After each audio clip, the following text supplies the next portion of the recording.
ರಣಜಿ ಅಂಗಳದಲ್ಲಿ ಕರ್ನಾಟಕ ತಂಡವನ್ನ ಫೈನಲ್ಗೆ ಕೊಂಡೊಯ್ಯುವಲ್ಲಿ ಪ್ರಮುಖ ಪಾತ್ರ ವಹಿಸಿದ್ದ ಕನ್ನಡಿಗ ಕೆಎಲ್ ರಾಹುಲ್ ಇದೀಗ ಐಪಿಎಲ್ನಲ್ಲಿ ಅಬ್ಬರಿಸಲು ಸಜ್ಜಾಗಿದ್ದಾರೆ.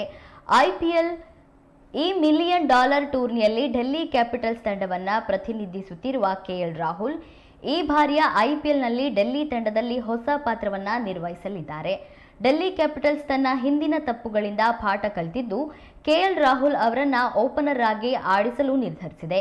ಹೀಗಾಗಿ ಅವರು ಈ ಆವೃತ್ತಿಯ ಮೊದಲ ಪಂದ್ಯದಿಂದಲೇ ಡೆಲ್ಲಿ ಕ್ಯಾಪಿಟಲ್ಸ್ ಪರ ಇನ್ನಿಂಗ್ಸ್ ತೆರೆಯುವುದನ್ನು ಕಾಣಬಹುದು. ಇದು ಮಾತ್ರವಲ್ಲದೆ ಕೆಎಲ್ ರಾಹುಲ್ ಡೆಲ್ಲಿ ಕ್ಯಾಪಿಟಲ್ಸ್ ತಂಡದ ಆರಂಭಿಕನಾಗುವುದರ ಜೊತೆಗೆ ವಿಕೆಟ್ ಕೀಪರ್ ಕೂಡ ಆಗುತ್ತಾರೆ. 2025ರ ಐಪಿಎಲ್ನಲ್ಲಿ ಕೆಎಲ್ ರಾಹುಲ್ ಮೊದಲ 11 ಪಂದ್ಯಗಳಲ್ಲಿ ಮಧ್ಯಮ ಕ್ರಮಾಂಕದಲ್ಲಿ ಆಡಿದ್ರು.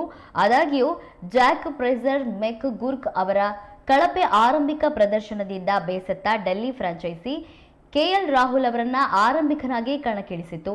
ಈ ಅವಕಾಶವನ್ನ ಸದುಪಯೋಗಪಡಿಸಿಕೊಂಡ ರಾಹುಲ್ ತಂಡಕ್ಕಾಗಿ ಉತ್ತಮ ಪ್ರದರ್ಶನ ನೀಡಿದರು. ಕಳೆದ ಐಪಿಎಲ್ ಋತುವಿನಲ್ಲಿ ಕೆಎಲ್ ರಾಹುಲ್ ಡೆಲ್ಲಿ ಕ್ಯಾಪಿಟಲ್ಸ್ ತಂಡದ ಅತ್ಯಂತ ಯಶಸ್ವಿ ಬ್ಯಾಟ್ಸ್ಮನ್ ಆಗಿದ್ರು. ಗುಜರಾತ್ ಟೈಟನ್ಸ್ ವಿರುದ್ಧ 65 ಎಸೆತಗಳಲ್ಲಿ 112 ರನ್ ಸೇರಿದಂತೆ 13 ಪಂದ್ಯಗಳಲ್ಲಿ 149.72 ಸ್ಟ್ರೈಕ್ ರೇಟ್ನಲ್ಲಿ 539 ರನ್ ಗಳಿಸಿದರು.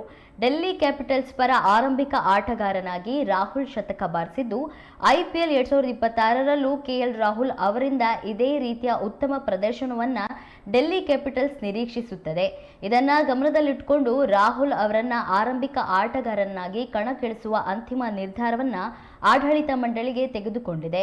ಕೆಎಲ್ ರಾಹುಲ್ ಅವರ ಐಪಿಎಲ್ ವೃತ್ತಿ ಜೀವನದಲ್ಲಿ 145 ಪಂದ್ಯಗಳ 136 ಇನ್ನಿಂಗ್ಸ್ಗಳಲ್ಲಿ 66.21 ಸರಾಸರಿ ಮತ್ತು 136.02 ಸ್ಟ್ರೈಕ್ ರೇಟ್ನಲ್ಲಿ 5222 ರನ್ ಗಳಿಸಿದ್ದಾರೆ. ಡೆಲ್ಲಿ ಕ್ಯಾಪಿಟಲ್ಸ್ ಪರ ಇದುವರೆಗೆ 13 ಪಂದ್ಯಗಳನ್ನು ಆಡಿರುವ ರಾಹುಲ್ 53.90 ಸರಾಸರಿಯಲ್ಲಿ 539 ರನ್ ಗಳಿಸಿದ್ದಾರೆ. ಕೆಎಲ್ ರಾಹುಲ್ ಇದುವರೆಗೆ ಡೆಲ್ಲಿ ಕ್ಯಾಪಿಟಲ್ಸ್ ಪರ ಕೇವಲ 1 ಸೀಸನ್ ಮಾತ್ರ ಆಡಿದ್ದಾರೆ.